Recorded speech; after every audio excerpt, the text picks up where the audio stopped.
you doing, guys? This is BG Dino, and I am the Terradome Soldier. Welcome to my movie review show. Today's review is a special one. This is the second part to the Wicked series. As I discussed in my previous video, Wicked means a lot to me because Wicked was probably like the third video I ever did starting my YouTube channel. So I take this video very to heart, and that's why I played that emotional song. I'm trying not to break up right now. But I appreciate you guys. But let's do this review. Let's watch this trailer, and we're going to have a conversation about this movie. All right, guys, let's go. Wicked for Good begins where you see the construction of the yellow brick road, and they're using animals as machinery to do the hard labor, which Ursula, she came down, the Green Witch. We're going to call her the Green Witch because a lot of people get confused when I say the West or the East. She pretty much went to rescue the animals because, that was her big thing. She was for the animals, and the Wizard of Oz, the so-called Wizard of Oz, his big thing was he didn't like the animals running everything, so that was the big thing of the first part one.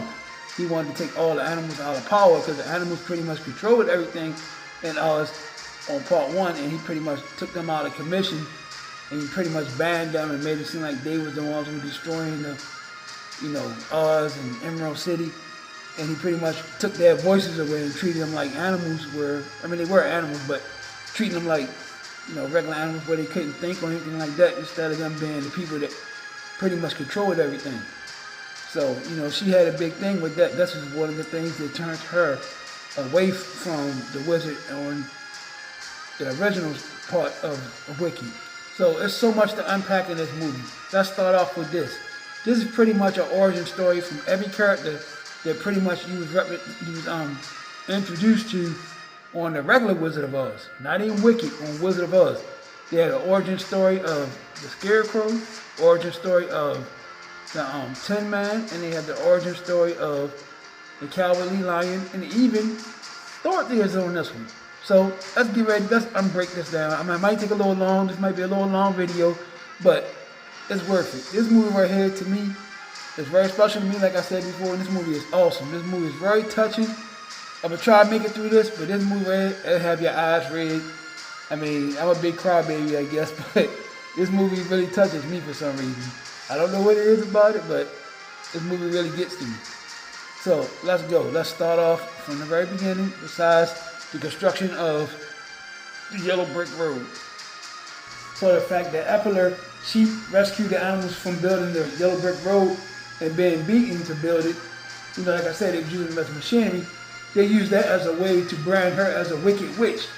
Because they already had the Munchkins in Munchkin land already mind thinking that she's evil and things like that. The wizard already had them programmed pretty much to believe anything she do is wicked. So when she went to go rescue the animals from building the brick road, they start putting up signs up, beware the wicked witch, where she's gonna strike next.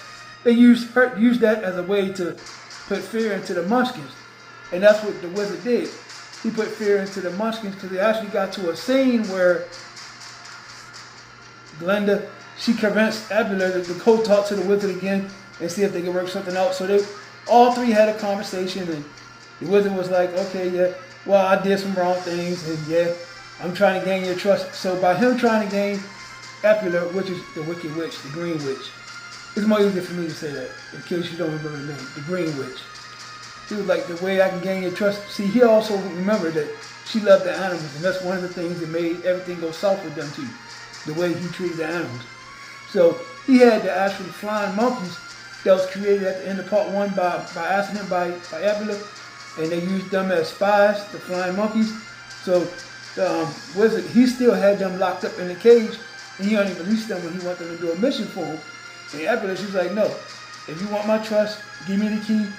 Let me unleash these harmless animals, and we can work it out after that. So the wizard, he gave her the key, and they let the flying monkeys out. And this is how the monkeys actually got on the Green Witch side. This is how they became on her side. So this is pretty much the origin story of the flying monkeys also, how she got them to work with her. So by her doing that, the leader of the flying monkeys, that general guy, which none of them could talk anymore because the wizard, he already made it where none of the animals can speak anymore. they pretty much can just make noises, or they can still do things, but they just can't speak. He had them walking around like kind of monitors. So the wizard, he walked away and he was like, okay, I guess we didn't get hands now. So as all the flying monkeys flew off, the only one didn't fly off was the general. He stayed back and he was talking to Ebula. He was telling her, he pretty much pointed, and he was pointing her to a picture on the wall, and he was telling her to go touch it. So when she went to touch it, she noticed there was a trap door. And when she pushed the trap door open, there was tons of animals chained up. I mean, all kinds of chained up, locked inside cages. So, you know, she's already like freaking out because she feel like Oz, the Wizard of Oz, Oz, that he still was manipulating her and still doing the same things and just pretending like he want to be good, but he's still attacking the animals and still trying to manipulate. To make a long story short, the wizard, he ended up saying that Nephilim was down there, and he told her, well, this doesn't have to change anything, and she said, this changes everything. My whole mission now is to destroy you, Oz. So that was what it was all about. But pretty much after that scene right there, the monkeys flying monkeys pretty much followed the Green Witch, and that's how she got them to be on her side. Now, the rest of the story, as far as Glenda, if you remember from part 1, Glenda never actually had powers. She always wanted powers.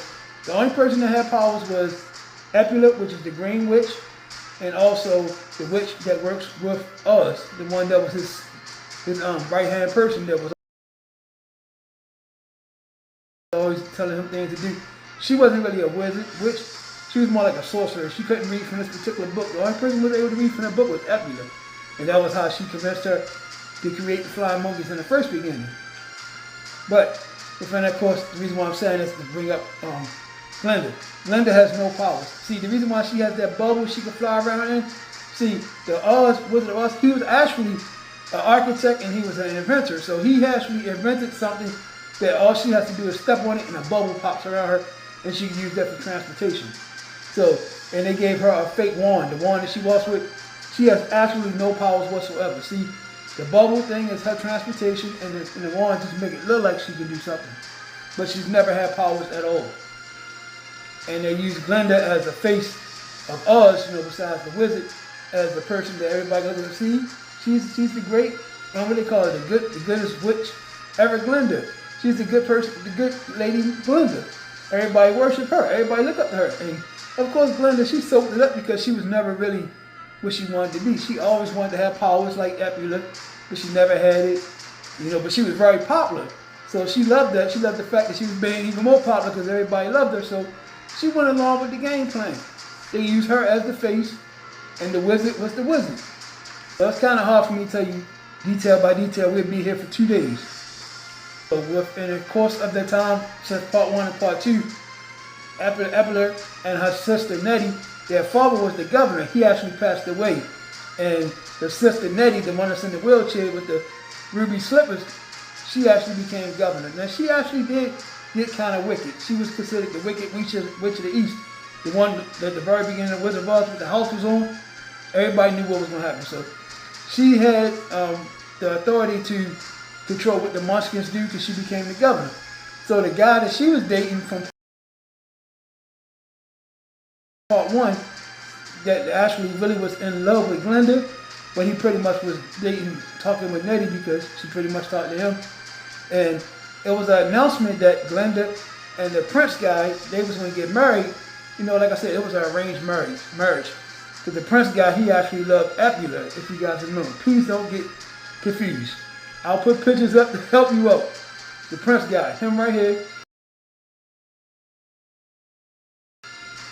He was always supposed to have been seeing Glenda, which is the pretty good witch, Glenda the good witch, which really never had no powers, but he always was in love with Epula. If you remember from part 1, he helped her escape from somewhere. So he was always in love with her, even though, you know, like I said, it was always like an arranged thing for them to date because he's supposed to be this nice prince and she's supposed to be this pretty witch. So it was arranged for them to get married. So even though they wasn't really in love, they was going to get married just to be public figures, almost like a Manchurian candidate, almost. It was a scene where the prince, he was right there with Glenda, and Epula came and that's where he really let Glenda know that, hey, I don't really love you, I love Epula. And him and Epula flew away, and they flew to Epula Castle. And even though this is Wizard of Oz, they had this kind of scene right here.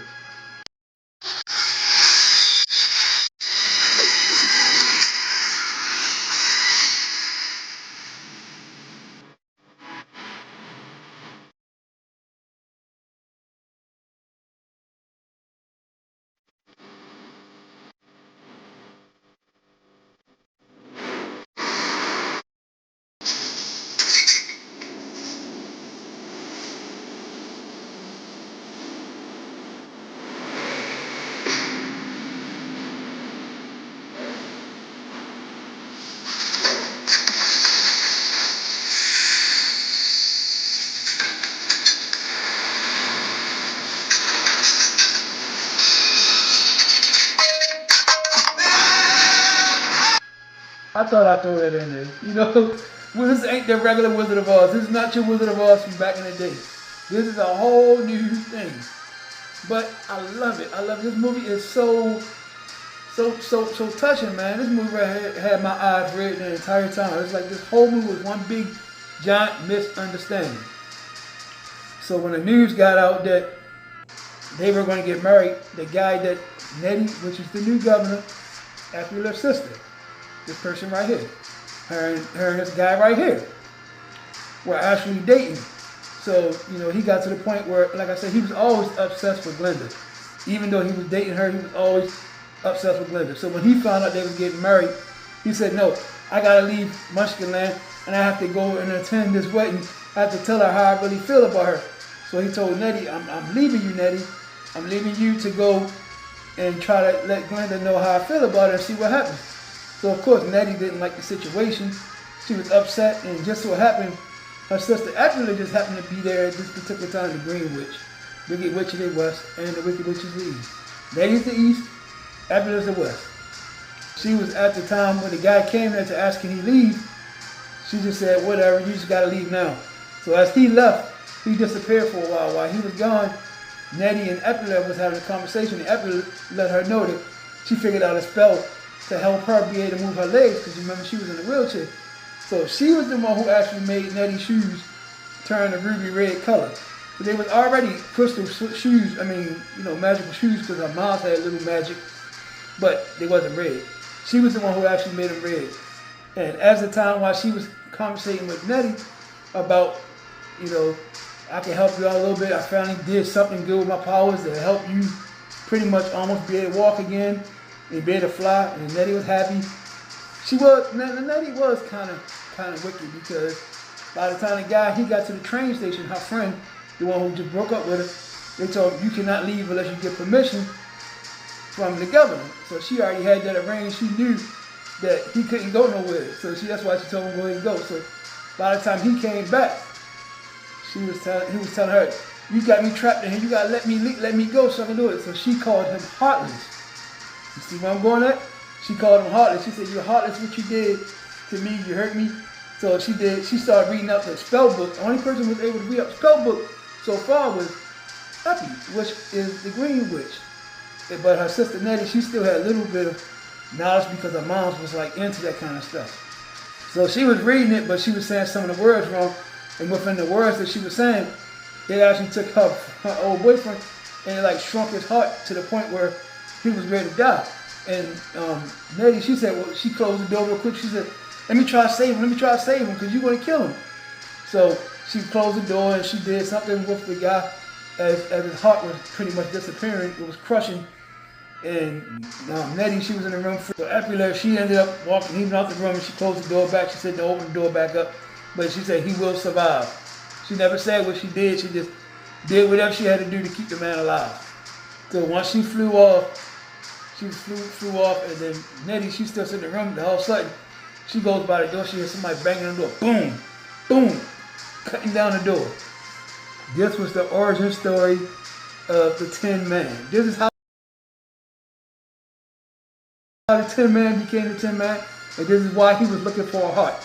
Because Nettie pretty much killed him and like destroyed his heart, so he believed in his head that he didn't have a heart anymore, even though the Green Witch actually saved him. So this is how the Tin Man became. Now, the other sorcerer, this person here, she wanted to find a way to trap the Green Witch and try to set her up. Then she knew the one person she loved was her sister Nettie, even though her sister Nettie always pushed her away. She knew that she can use her to trap her. So what she did was she figured out a way to get. So this is where she decided to come up with the idea for the tornado to grab Dorothy from where she was at to lift her house up, and she dropped it on Nettie, which is the Wicked Witch of the East, as they called her on Wizard of Oz. And this is why they showed the scene where the house was flying, and then they showed the house sitting on the ground. Then you see Glenda, the Good Witch, she goes over there by the house, you know, like on the movie. Remember, she took the shoes off Nettie, which is the Wicked Witch of the East, and she put them on Dorothy's feet. Now, by this time, the Green Witch came, just like on Wizard of Oz, and she said, "What are you doing? You killed my sister." And as she went to go put the shoes, she put the shoes on Dorothy. And after she didn't really have any issues with Dorothy. She had an issue with the fact that she had her shoes, and she said, "Look, Glenda, these shoes didn't belong to you. Why do you put them on her? You know, they didn't belong to you. So, you know, I want my shoes back." So the whole time, she wasn't actually mad at Dorothy, the Wicked Witch of the so-called Wicked Witch of the West. She was never actually mad at Dorothy.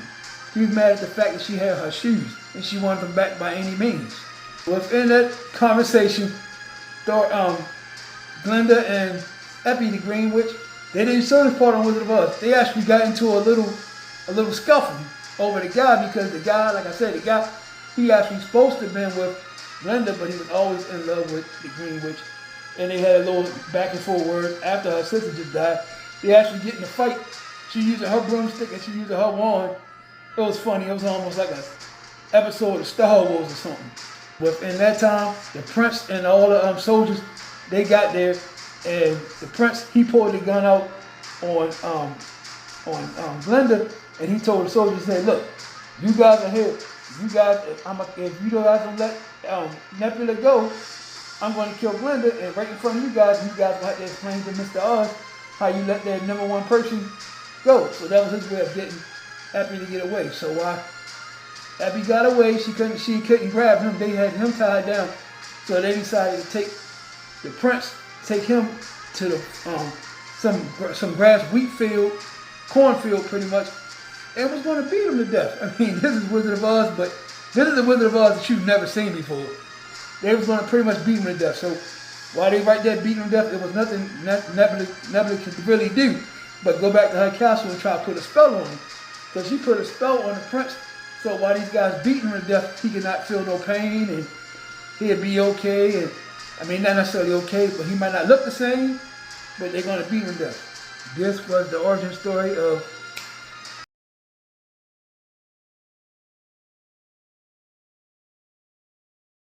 the Scarecrow. So the Scarecrow and the Wicked Witch of the West actually were dating before he became the Scarecrow. This is how he became the Scarecrow. And later on in the movie, on Wizard of Oz, where the flying monkeys, they actually, remember where they actually tore the Scarecrow apart, and he was sitting there like, oh, they just ripped it apart. The only reason why they did that is because Nebula, which is the Green Witch, she sent the monkeys out to fly and make sure he's alive. She wanted to know that he was living in some kind of proof. And this is why they ripped him apart, and they just took a little piece to her, and she knew that even though he was messed up, he still was living. So that is how the Scarecrow story came about. And the Cowardly Lion, they didn't really feed into that. The Cowardly Lion, he more like suffered from fear from everything because of what Oz did to them. Oz had all the animals, pretty much banished from Emerald City, from Munchkinland. He didn't want nothing to do with the animals at all. He didn't want no animals. So this is why the Cowardly Lion was so terrified of everything, because he couldn't trust nobody or trust nothing. And of course, Dorothy, she was the innocent person. So as Dorothy made it to the wizard's castle, they already was informed that they were coming, and they already made a plan, him and his assistant, that they don't know what's going on. She don't know what's going on. We could use her to track down the witch and kill her. That way we can make her think she can go home if she bring back the witch's broomstick. So this is how they got to the point where the wizard of Oz, he convinced Dorothy and the Tin Man and the Scarecrow and the Cowardly Lion to kill the witch and bring the broom back. See, the Tin Man, he already had a little anger because he got turned to the Tin Man, and he felt like it was both of their fault. He felt like it was East and the West fault while he turned to a Tin Man, which it was. So he already had a little anger behind it anyway, but he didn't have a problem with it. And the Scarecrow, you'll reveal his plan towards the end. And the Cowardly Lion, he's just there. He's just there just to be there. So within the whole situation, Glinda and Epula, the Green Witch of the West, they always communicated because they already really consider themselves as really good friends, but she could not really do certain things because she was the face of Oz now. She was the face of Emerald City. So she couldn't really do a lot to help Epula, but they do things behind closed doors. And this one particular time, Glinda, she came to Epula's castle to warn her that the wizard has someone to come and try to kill you, for you just to, just grab your stuff and just disappear. And Epula was like, no, if I disappear, and she said, well, I'm going to tell everybody that you're really not bad. All this was to us. And Epula, the Green Witch, she said, no, you can't do that because they gotta have a villain in order to make you good. So she was saying pretty much, if you tell them that I'm really, good and stuff like that, everything that you built, everything they created as far as you, they're going to turn on you. So as they were talking, you could hear Dorothy, the Tin Man, and Scarecrow and the Lion approach where Epula was coming. So she told Glinda, hide in the closet. So Glinda was actually inside the closet the entire reaction on Wizard of Oz, where they were fussing and they ended up throwing the water on the witch, and the witch ended up melting. They showed all that from behind, from Glinda's point of view of what she saw. They threw the water on her, and smoke came up, and she melted, and her hat was on the ground, which is where part one began. That part one, Wicked, started off from the ending of Wizard of Oz. So they grabbed the broomstick and they walked away. So of course Glinda's sad and everything like that, and then it goes down to back to where her hat was at. When the hat was there, she left the hat up. Actually, the general of the Flying Monkeys, he came to Glinda because he heard the whole conversation that they were having. So he was one of the conversations. He actually was able to talk again. And he told her, look at this right here. It was a green bottle that the wizard was always drinking from. Now this part right here is going to really trip you up. Now you remember on part one on Wicked, when her mom, she would always wait. Her mom was married to the governor, and she would always wait till he go out of town, and she would go into town and grab this one particular munchkin and bring him in there and do the...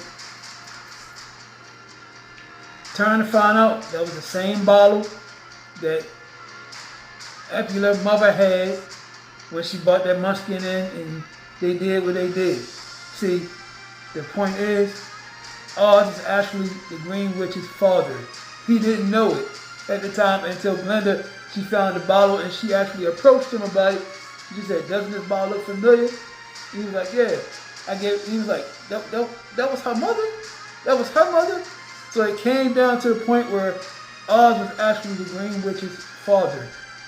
And the reason why the Green Witch had so much powers is because he came from a different universe, and her mom had some kind of, little bit of abilities, but she didn't have strong. But this is why she was so strong, because she had powers from two different universes.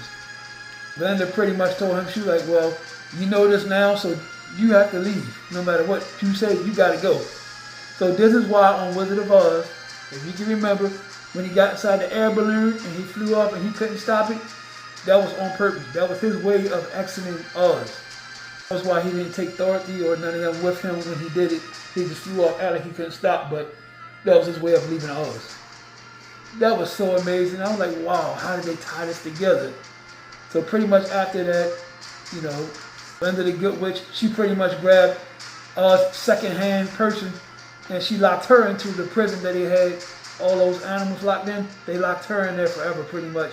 So you never seen her on the regular Wizard of Oz. And then it pretty much was about to go off. And then it shows the Scarecrow, which I told you I was going to come back to. So the Scarecrow and the Wicked Witch of the West, which is Epula, the Green Witch, he already had it planned that she was going to fake her death. So when he went back to where she's supposed to be at, where her head is at, there was a trap door right there. When she got the water thrown on her, she threw some smoke up and she went down the trap door. So when he came back, that's why he played along with it the entire time. Scarecrow played along with it like he was, like he was actually trying to kill her the whole time, because Dorothy never knew. She didn't know nothing about anything. Nobody knew who he was. They just knew he was a Scarecrow. So he went back and he found Epuler inside the trap door, and they kissed and everything like that. I tell you, this movie really had me sad, man. This movie, not sad, but happy. This movie really brought emotions out of me. I don't know why. I was sitting there like this.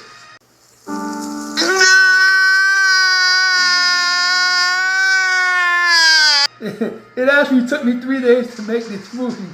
Yeah, seriously, this movie was so emotional. So pretty much, the Green Witch, which is Epuler, and the Scarecrow, they pretty much left off, and they left Oz, and they went to go to the regular world, I guess, because it's like more multi-universes there, because Dorothy was not from Oz or anything like that, but it wasn't hard to get to the multi-universe, obviously. And they showed them two walk off happily ever after. Linda, she ended up running Oz. She pretty much owns Oz. Everything in Oz is hers. The other, like I said, the sorcery lady, that was Oz's right-hand person. She's locked in jail, and Oz is gone forever. So pretty much the movie goes off. This movie was excellent. I don't really consider it as a part 2, even though they call it part 2. It's more like one continuation. But just for purpose sake, we're going to say it's a part 2. How did I feel about this movie? This movie had me.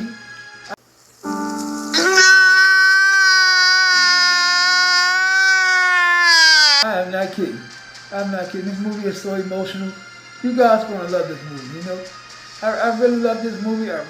Like I said, this movie does have a special thing with me also, because when I did the review for part 1, that was actually I think it was my second or my third video I ever made starting my YouTube career. So that actually helped boost me up to where I'm at now. Of course, I got more technology now than back then. So I'll advise you, go back and look at my old video. It got the old gritty background. I had a little white mask on. They have all this high technology I have now. I learned so much within my 1 year. And I really appreciate all you guys. You guys really made things great for me. And I try to make it great for you guys. I really appreciate you guys. I put a lot of heart into this stuff. That doesn't mean I get any special applause, but because I really appreciate you guys, and I try to give you guys the best quality that I can give. Thank you guys so much. And I'm going to give my rating for Wicked for Good. Wicked for Good gets a 4.0, just like the first one. 4.0 Pterodon Soldiers out of 5.5. This movie is excellent. This movie is for everyone. This movie most definitely is PG-13. It's not no PG no more. It's PG-13 because it does get deep. And it gets in a lot. I'm like, wow, they went down with it? I mean, it was a lot from part 1. I mean, it's really surprising how they go there. But this is a musical, So with that being said, time for my honorable mentions. Shout out to the Dante Show Network. Thank you, brother. If I was his brother, he actually helped me get started my YouTube channel. Shout out to my buddy June 5th. He actually was already on YouTube, but when I started, he pretty much was already going his thing.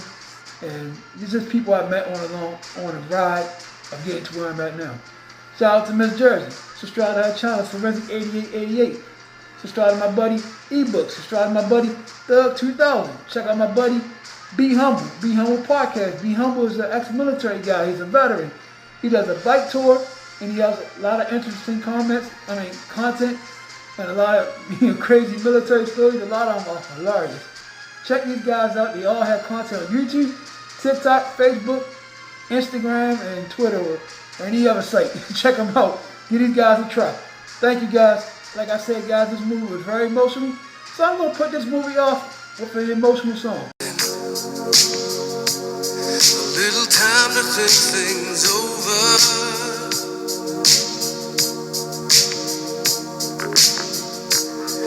Better read between the lines in case I need it when I'm older.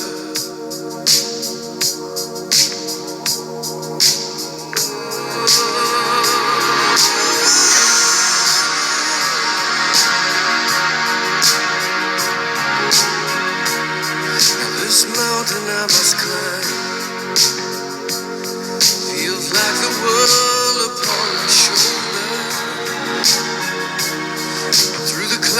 I see love shine.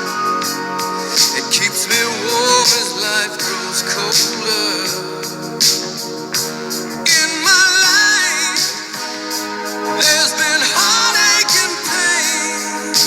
I don't know if I can face it again. Can't stop now. I've traveled so far to change this lonely life.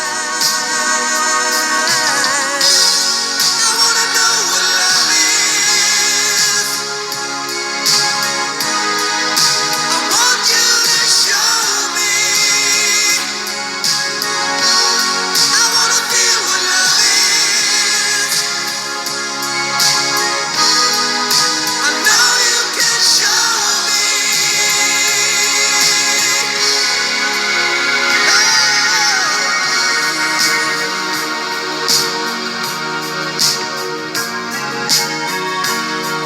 Gonna take a little time to look around me. I've got nowhere left to hide. It looks like love